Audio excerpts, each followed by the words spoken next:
Halogens group. कौन सा group होता है बाबू? हेलोजेंस।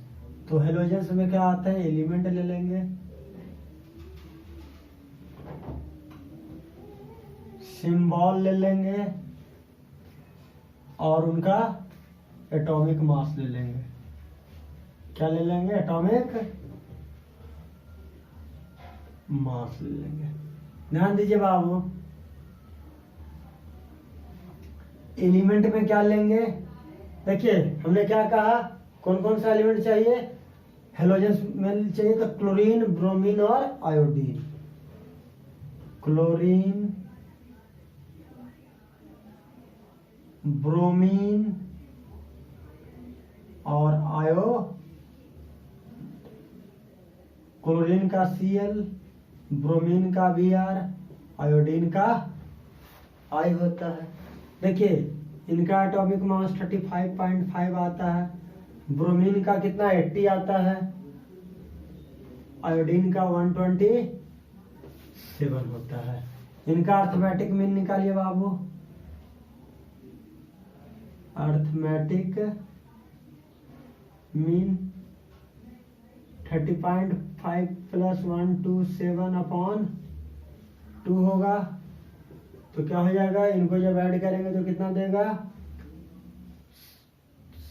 7.2, 7 और 5 12, 3 2 5 6 160/2, यानी ये जो देगा बाबू 81 क्या देगा? 81.25 देगा। ये भी अप्रोक्सीमेट कितना आ जाएगा? 80 ही दे देगा। अप्रोक्सीमेट अगर लेंगे तो कितना जाएगा बाबू? 81.2 को अप्रोक्सीमेट क्या मान लो? 80 मान लो। क्या मान लेंगे? अप्रोक्सीमेट। इसको लिख लो, ये अप्रोक्सीमेट वैल्यू है, क्या हो जाएगा? 80 ही हो जाएगा। तो देखो ये इसका मीनिंग क्या हुआ कि ये दोनों एलिमेंट जो होंगे ये ब्रोमीन से मिलता जुलता होगा प्रॉपर्टी। ये दोनों एलिमेंट का ही प्रॉपर्टीज ब्रोमीन से क्या हो रहा था? सिमिलर हो रहा है। तो अब देखिए बाबू ये क्या थे? सभी के सभी क्या हैं? All elements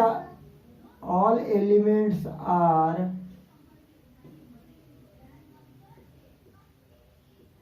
non metal. सभी के सभी एलिमेंट क्या होंगे? नॉन मेटल होंगे। क्या होंगे बाबू? नॉन मेटल होंगे। अब देखो और अगर halogens group all these element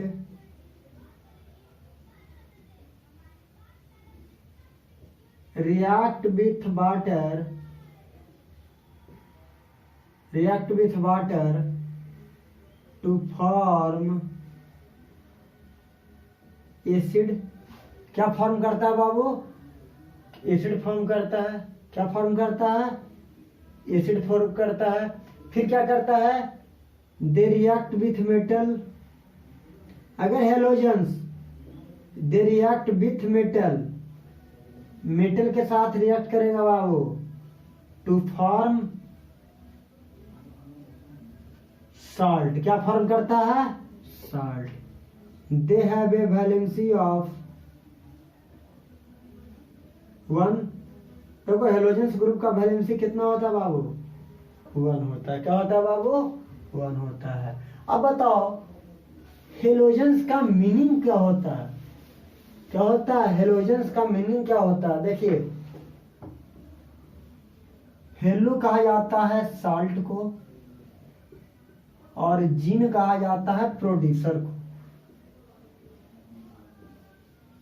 तो क्या हो गया? ये साल्ट प्रोड्यूसर हो गया। हेलो का मतलब साल्ट और जीन का मतलब प्रोड्यूसर। तो क्या हो गया? साल्ट प्रोड्यूसर हो गया। क्या हो गया बाबू? Salt producer. तो देखिए इन्होंने इनके टाइम में 30+ एलिमेंट का डिस्कवरी हो चुका था, बट इन्होंने क्या किया? 3 एलिमेंट का ग्रुप बनाया और ग्रुप बना के एटॉमिक मास के बेसिस पे, किनके बेसिस पे? एटॉमिक मास के बेसिस पे इन्होंने शुरुआत किया था एलिमेंट को क्या करना स्टार्ट किया, क्लासिफाई करना, ग्रुपिंग करना क्या किया, स्टार्ट किया। इन्होंने ही एलिमेंट को क्या किया, क्लासिफिकेशन को स्टार्ट किया। बट इनका जो क्लासिफिकेशन था बाबू, ओनली 9 एलिमेंट तक ही आकर क्या रह गया, लिमिट रह गया। 9 एलिमेंट के बाद जैसे ही इन्होंने नेक्स्ट जो 21 एलिमेंट थे उन पे जब इन्होंने अप्लाई किया तो यहाँ पे इनका लॉ आके क्या हो गया, फेल कर गया। और वहां पे ये लॉ क्या हुआ, काम नहीं किया। वहां पे प्रॉपर्टी, ये जो लॉ थे 3 एलिमेंट का ग्रुपिंग करके, यानी अर्थमेटिक मीन एटॉमिक मास के बेसिस पर क्या कर रहे थे, 3 एलिमेंट का के लेकर उसके अर्थमेटिक मीन को सेकंड एलिमेंट का जो एटॉमिक मास था फर्स्ट और थर्ड के अर्थमेटिक मीन के इक्वल कर रहे थे। ये 9 एलिमेंट तक ही अप्लाई हो पाया, आगे वाले एलिमेंट पे अप्लाई नहीं, यानी 21 एलिमेंट पे ये रूल अप्लाई नहीं हो पाया। तो यहाँ पे इनका लॉ आके क्या हो गया, फेल हो गया। लेकिन स्टार्टिंग इन्होंने ही किया था, शुरुआत इन्होंने किया एटॉमिक मास के बेसिस पे।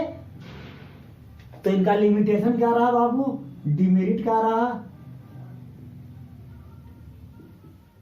इनका लिमिटेशन या डिमेरिट कह सकते हो। Only 9 element have been classified, only 9 element have been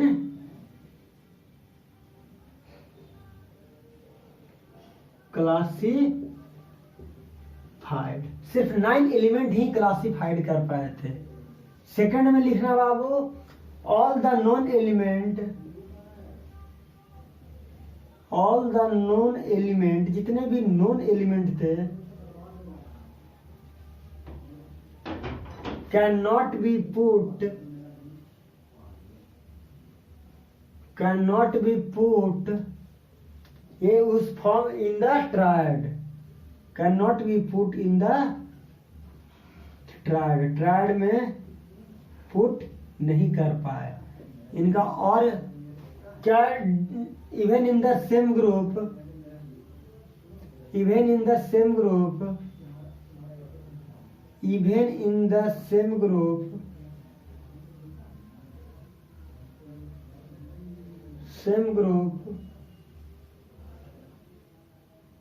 law failed, क्या हुआ, सेम ग्रुप में ये लॉ क्या हो गया, फेल्ड हो गया। सेम ग्रुप में इनका लॉ क्या हो गया, फेल कर गया। तो ये इनका शुरुआती था, इन्होंने क्या किया, एलिमेंट का क्लासिफिकेशन, तो इन्होंने 9 एलिमेंट ही तक ही क्या कर पाए, क्लासिफाई कर पाए। इसके आगे जो साइंटिस्ट है बाबू, उनका जो, वो कहाँ के साइंटिस्ट थे, वो ब्रिटिश साइंटिस्ट थे, और जॉन न्यूलैंड थे। वो अब जो नेक्स्ट साइंटिस्ट, बहुत सारे साइंटिस्ट वर्क कर रहे थे, लेकिन आगे जो साइंटिस्ट आए, डोवर्नियर ट्रायड के बाद, जोहान्स डोवर्नियर के बाद जो आगे साइंटिस्ट आए, वो साइंटिस्ट थे जॉन न्यूलैंड। आगे जो साइंटिस्ट आए, जो आगे इस क्लासिफिकेशन ऑफ एलिमेंट को आगे लेकर आया, वो क्या था, कौन साइंटिस्ट थे, जॉन न्यूलैंड थे। ये ब्रिटिश केमिस्ट थे, क्या थे, ब्रिटेन के साइंटिस्ट थे। और उन्होंने फिर क्लासिफिकेशन ऑफ एलिमेंट को आगे बढ़ाया। उन्होंने भी क्या किया, इनके लॉ को गलत नहीं किया, उन्होंने भी क्या किया, एटॉमिक मास के बेसिस पे ही क्या किया, एलिमेंट को अरेंज करना स्टार्ट किया। उन्होंने भी क्या किया, एटॉमिक मास के बेसिस पे क्या किया, एलिमेंट को अरेंज करना स्टार्ट किया। तो इनके टाइम में 30+ एलिमेंट का डिस्कवरी हो चुका था, बट उनके टाइम में 56 एलिमेंट का क्या हो चुका था बाबू, डिस्कवरी हो चुका था। इनके टाइम 29 का था, और उनका टाइम क्या था, इन 1866। तो सेकंड जो साइंटिस्ट है वो आए, और उन्होंने क्या किया, उन्होंने जो लॉ दिया, उनके लॉ का नाम पड़ा न्यूलैंड लॉ ऑफ ऑक्टेव। इन्होंने डोबर्नियर साहब ने क्या किया था, 3 एलिमेंट का ग्रुपिंग किया था। ये क्या किया था, 3 एलिमेंट साथ लिए थे और उनके एटॉमिक मास, सेकंड एलिमेंट का जो एटॉमिक मास था उसको क्या किया था, फर्स्ट और थर्ड एलिमेंट के अर्थमेटिक मीन के इक्वल करके सिमिलर प्रॉपर्टी को उन्होंने रिप्रेजेंट किया था, शो किया था। लेकिन जॉन न्यूलैंड साहब ने क्या किया, इन्होंने कहा इनके टाइम में 56 एलिमेंट का डिस्कवर हो चुका था, तो इन्होंने कहा कि नहीं, फर्स्ट एलिमेंट और 8 एलिमेंट यानी 8वां एलिमेंट का प्रॉपर्टी और फर्स्ट एलिमेंट का प्रॉपर्टी क्या होगा, मैच कर रहा था। इनके अकॉर्डिंग इन्होंने एटॉमिक मास के बेसिस पे जब अरेंज किया तो फर्स्ट एलिमेंट का एटॉमिक मास और 8वां 8 एलिमेंट का एटॉमिक मास क्या हो रहा था, उसका प्रॉपर्टी फर्स्ट एलिमेंट का और 8 एलिमेंट, ये दोनों का प्रॉपर्टी क्या हो रहा था, सिमिलर हुआ था। फिर नेक्स्ट टाइम उस 8 और फिर अगला 8 एलिमेंट का प्रॉपर्टी, क्या मान लो कि हम 1 से लेके 8 तक चले तो फर्स्ट एलिमेंट और 8 एलिमेंट का प्रॉपर्टी क्या हो रहा था, सिमिलर हो रहा था। फिर नेक्स्ट बार में अगर हम 8 से लेके कहां तक चलेंगे, अगर 8 से 16 तक चलेंगे तो मान लो कि 8 से जब 16 तक में 8 एलिमेंट हुआ तो फिर इसको हम फर्स्ट मान लेंगे, इसको 8 मान लेंगे, तो फिर अगला को हम फर्स्ट और 8 और 8 क्या होता है 16, तो अगला फर्स्ट और 8 एलिमेंट यानी 8वां और 16वां एलिमेंट का प्रॉपर्टी क्या हो रहा था, सिमिलर हो रहा था। उसी टाइम से 16 और 24 में गए, जब 16 को 1 माना और इसको 24 को 8 करके 16 प्लस 8, तो देखो यहाँ पे आकर इनका लॉ क्या कर गया, फेल कर गया, यानी इनका लॉ ओनली 20 एलिमेंट तक ही दे पाया। देखिए डोवर्नियर साहब ने 9 एलिमेंट तक क्लासिफाई किया, लेकिन न्यूलैंड साहब ने क्या किया, 20 एलिमेंट तक ही क्लासिफाई कर पाए। इन्होंने यानी कैल्शियम तक ही क्या कर पाए, क्लासिफाई कर पाए, 20 एलिमेंट तक ही ये क्या कर पाए, क्लासिफाई कर पाए। इसके आगे इन्होंने नहीं किया। तो इन्होंने क्या किया था, एटॉमिक मास को इंक्रीजिंग ऑर्डर में अरेंज किया था। इन्होंने क्या किया था, एटॉमिक मास को या एटॉमिक वेट को इंक्रीजिंग ऑर्डर में क्या किया था, इंक्रीज किया था। और उन्होंने कहा था कि फर्स्ट एलिमेंट और 8th एलिमेंट का प्रॉपर्टी क्या होगा, एलिमेंट का प्रॉपर्टी सिमिलर होगा। फिर नेक्स्ट 8 एलिमेंट का अगला जो 8वां एलिमेंट होगा उसका प्रॉपर्टी क्या होगा, सिमिलर होगा। तो देखिए इनके टाइम में, और इन्होंने ये जो 8th एलिमेंट लिया था ये म्यूजिकल नोट्स के बेसिस पे लिया था। जैसे इंडिया में क्या होता है, इंडिया का म्यूजिकल नोट्स क्या है, सा रे गा मा पा धा नी, क्या है, सा रे गा मा पा धा नी के बेसिस पे हम लोग क्या करते हैं, म्यूजिक को स्टार्ट करते हैं। इसी के बेसिस पे ना म्यूजिक को स्टार्ट किया जाता है, गाया जाता है। तो इन्होंने जो एलिमेंट को अरेंज किया ये म्यूजिक के नोट्स पर क्या क्या, म्यूजिकल नोट्स पर कंपेयर करके और इंक्रीजिंग ऑर्डर में अरेंज किया। यानी म्यूजिकल नोट के बेसिस पे इन्होंने एलिमेंट को अरेंज करना स्टार्ट किया on the basis of atomic increasing atomic weight या इंक्रीजिंग एटॉमिक मास। तो देखिए बाबू, इन 1866 1866 में 56 element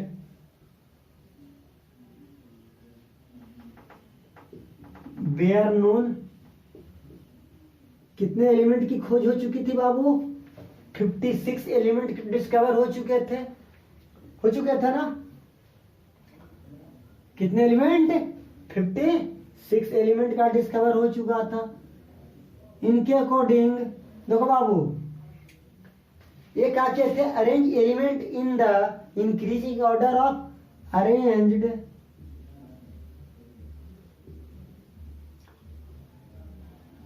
elements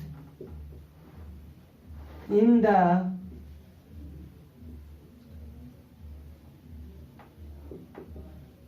increasing order of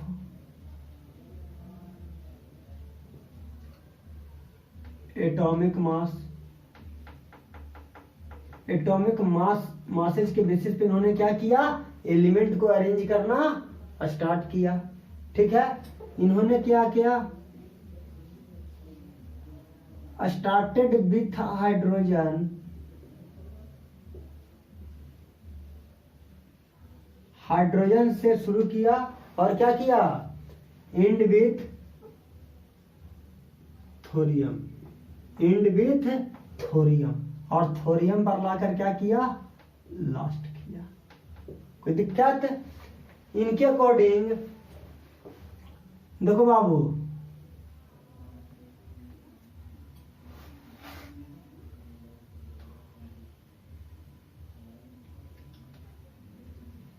इनके अकॉर्डिंग क्या हो रहा था कि कुछ एलिमेंट का प्रॉपर्टी क्या हो रहा था, सिमिलर हो रहा था। Lithium and sodium are similar, और beryllium and magnesium are similar, beryllium and magnesium are similar. ठीक है, कोई दिक्कत है? इन्होंने क्या किया था, कंपेयर किया था किनके बेसिस पर, compared it with musical notes, musical notes पर क्या किया था, कंपेयर किया था। तो इन्होंने जो लॉ दिया था बाबू, वो लॉ क्या था, न्यूलैंड लॉ ऑफ ऑक्टेव का लॉ क्या था, elements in order of increasing atomic weight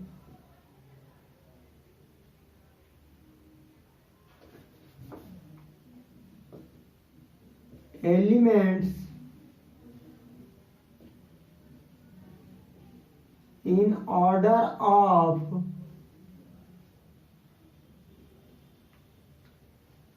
increasing atomic weight,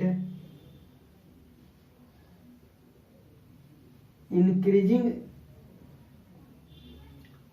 atomic weight, क्या किया बाबू, increasing atomic weight, then every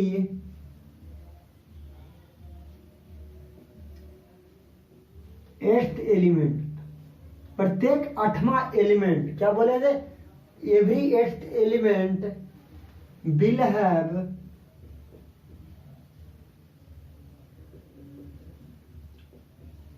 similar properties। क्या होगा, will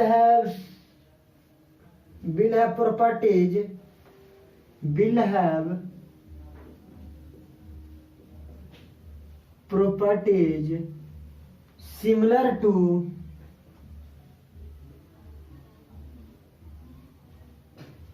किससे बाबू, similar to first element starting from anywhere, starting from anywhere, कहीं से भी स्टार्ट करिए, ग्रुप में कहीं से भी स्टार्ट करें तो फर्स्ट एलिमेंट और अगला जो 8th एलिमेंट होगा उनका प्रॉपर्टीज क्या होगा, सिमिलर होगा। तो उन्होंने क्या कहा था, म्यूजिकल नोट्स के बेसिस पे कंपेयर किया था। उन्होंने कहा कि लिथियम और सोडियम, बेरिलियम और मैग्नीशियम क्या होंगे, सिमिलर होंगे। उन्होंने कहा कि स्टार्ट हाइड्रोजन से किया और एंड थोरियम पर आके किया, और सभी को एटॉमिक मास, एलिमेंट को इंक्रीजिंग एटॉमिक मास में क्या किया, अरेंज किया बाबू। तो अब देखिए बाबू, हम लोग कैसे इसको लिखेंगे, इनके सॉरी मिटा दिए, मिट गया। न्यूलैंड लॉ ऑफ ऑक्टेव इन्होंने कैसे दिया था, तो ध्यान दीजिएगा, म्यूजिकल नोट्स पर कैसे कंपेयर किया था। तो पहले हम लोग क्या बनाएंगे, ग्रुप बना लेंगे। तो देखो बाबू, यहां पे लिखेंगे सा रे गा माँ, माना होता है माँ, सारे गा माँ, ता पा धा, तो धा का स्पेलिंग डा, पा धा, और नी। अब देखो बाबू, ये तो इंडियन था और इन्होंने क्या किया था, वेस्टर्न कल्चर यानी वेस्टर्न म्यूजिकल नोट्स पर क्या किया था, अरेंज किया था। तो वेस्टर्न म्यूजिकल नोट में डू रे मी, डू रे मी, डू रे मी फा, डू रे मी फा, सो, सो ला टी, सो ला टी, सो ला टी। तो वेस्टर्न में सारे गामा पाधानी हम लोग इंडियन में कहते हैं, और वेस्टर्न में कौन सा म्यूजिकल नोट था, डू रे मी फा सो ला टी। इसके बेसिस पर उन्होंने क्या किया था, अरेंज किया था। तो पहले हाइड्रोजन को रखा, फ्लोरीन को रखा, क्लोरीन को रखा, कोबाल्ट एंड निकेल को रखा, और फिर ब्रोमीन को रखा। तो देखो सारे पहला ग्रुप में hydrogen, fluorine, chlorine, cobalt and nickel को साथ में रखा और ब्रोमीन को रखा। अब आप लोग को लग रहा हो कि सर कोबाल्ट और एंड का साइन है, कोबाल्ट और निकेल को साथ में क्यों रखा गया, तो हम बताते हैं क्यों रखा गया था। फिर रखे सेकंड में लिथियम को रखा, सोडियम हो गया, पोटासियम हो गया, लिथियम, सोडियम, पोटासियम के बाद क्या आता है बाबू, कॉपर आ गया, रुबिडियम आ गया। क्या आ गया बाबू, आरबी से क्या होता है, रुबिडियम। अब सारे गामा हो गया। अब यहां बेरिलियम, मैग्नीशियम, कैल्शियम, और कैल्शियम के बाद क्या आएगा, जिंक आएगा, और जिंक के बाद क्या आएगा, स्ट्रोंटियम आता है। बेरिलियम, मैग्नीशियम, कैल्शियम, जिंक और स्ट्रोंटियम। स्ट्रोंटियम एसआर से strontium, SR strontium, STRONTIUM। RB से होता है रुबिडियम, RUBIDIUM, रुबिडियम। कोई दिक्कत, Na से निकेल, CO से कोबाल्ट, CO कोबाल्ट हो गया बाबू, Na आपका निकेल हो गया, NiCKEL, COBALT। तो देखिए ये हो गया। अब इन्होंने आगे क्या रखा बाबू, बोरन रखा। क्या रखा, बोरन रखा। बोरन के बाद क्या रखा, अल्युमिनियम को रखा। बोरन हो गया, अल्युमिनियम हो गया, क्रोमियम हो गया। क्रोमियम के बाद क्या हो गया, एट्रियम हो गया। एट्रियम को बाई से डिनोट करते हैं। एट्रियम, बाई को क्या कहा जाता है, एट्रियम, BATTRIUM, एट्रियम। और एट्रियम के बाद इन्होंने क्या रखा, एट्रियम के बाद cerium and lanthanum, LA, cerium and CE से क्या हो गया, सीरियम, CERIUM। और LA किसको कहा गया, लैंथेनम को, LANTHANUM।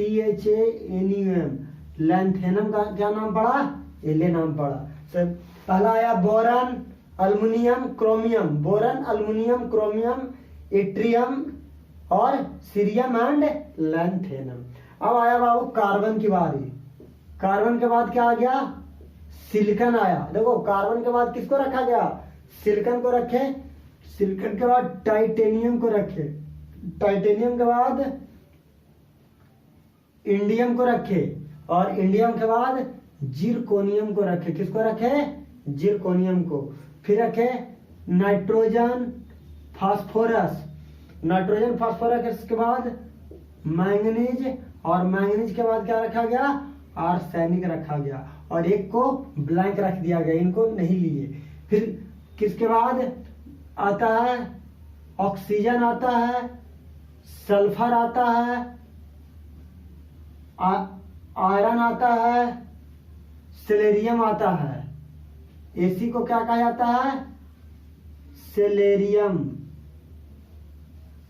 या हाँ सेलेरियम होता है, एसी सेलेरियम। और एक को ब्लैंक रखा गया। तो उन्होंने कहा देखो first, second, third, fourth, fifth, sixth, 7, 8। तो हाइड्रोजन और फ्लोरीन मिलता जुलता है। 1 2 3 4 5 6 7 8। तो फ्लोरीन और क्लोरीन की प्रॉपर्टी मिल रहा था 1 2 3 4 5 6 7 8। कोबाल्ट और क्लोरीन की प्रॉपर्टी मिल रहा था 1 2 3 4 5 6 7 8। ब्रोमीन और कोबाल्ट की प्रॉपर्टी मिल, लेकिन देखिए बाबू यहाँ कोबाल्ट और निकेल को एक साथ क्यों रखा गया?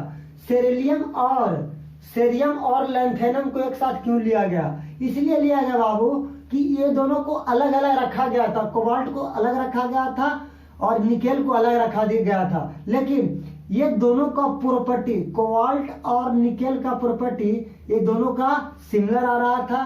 सीरियम और लैंथेनम का प्रॉपर्टी क्या हो रहा था? सिमिलर आ रहा था। इस कारण से इन्होंने क्या किया, जिनका जिनका प्रॉपर्टी मैच कर रहा था उनको साथ में उन्होंने क्या कर दिया?